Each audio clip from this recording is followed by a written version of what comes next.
Howdy, y'all.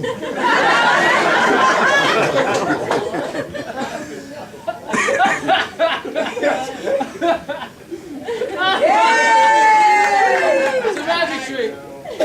Or Papa's old cherry. The stem's not long enough. I used to be able to twist that into a knot.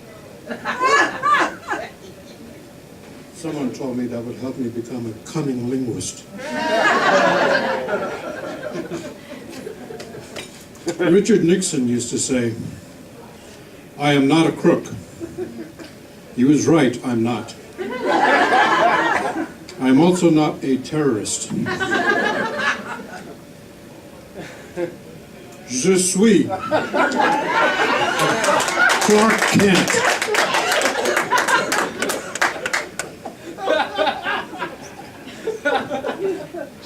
I'm also a tax consultant and a realtor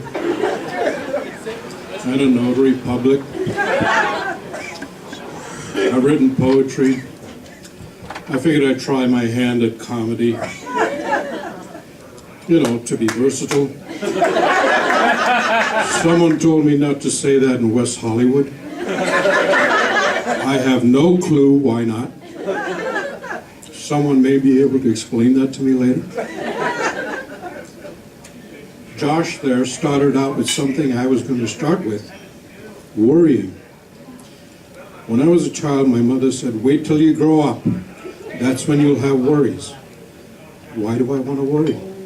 Why do I want to grow up? Actually, in life, there are only two things to worry about.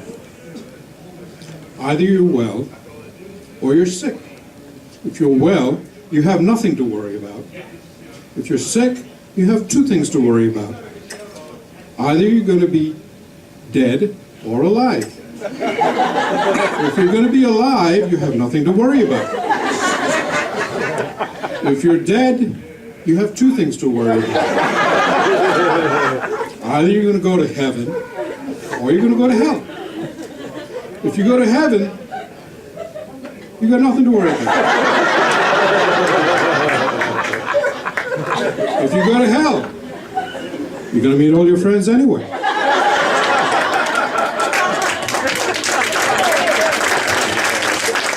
So, why worry?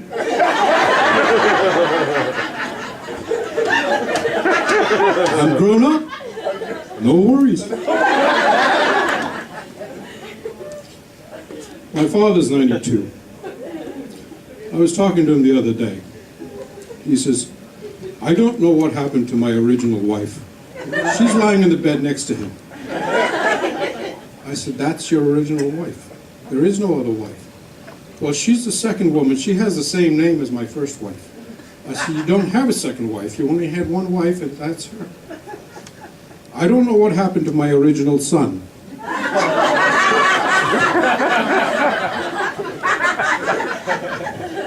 Can't argue with that. Well, I'll share a story with you about Mary and Father McGillicuddy, if I have enough time. Mary was this beautiful young lady who went to see her priest, Father McGillicuddy. Was so impressed with his lifestyle, so serene. She says, "Father, I want to become a nun." He said, "Mary, you're young, you're beautiful. Why would you want to do that? Go out and live life for about a year or so. Come back and let me know if you still want to do this." She says, "Father, I'm convinced this is what I want to do, and that's it." So he says, "Fine, I'll set you up in a convent, but you have to have a vow of silence." She says, "Okay, that's fine. I've had enough noise in my life already." So he sets her up. 10 years go by because he's busy with his parish. Goes to see her. Says, "So, Sister Mary, how's everything?" She nods her head. Says, "Mother Superior is very happy with you. All the other nuns are very happy with you. And you've earned the right to say 2 words." She says, "Hard bed." She says, "That's all right, Sister Mary. We can arrange for that. You paid your dues." Sets her up with a new bed, comes back. Another 10 years go by. Says, "Sister Mary, the bed working out for you?" She nods her head. He says, well, Mother Superior and the other nuns are very happy with you still, and you've earned the right to say 2 more words. And she says, bad food. He says, that's okay, Sister Mary, you've been here a long time, we'll get you better food. So he sets her up with better food, goes back to the parish, he's busy. Another 10 years go by and comes back and there's a new Mother Superior. And he says, well, Sister Mary, how's it going? The bed working out for you still? Nods her head. Food better? Okay. She nods her head. He says, well, you've earned the right to say 2 more words. What do you want to say? She says, I quit.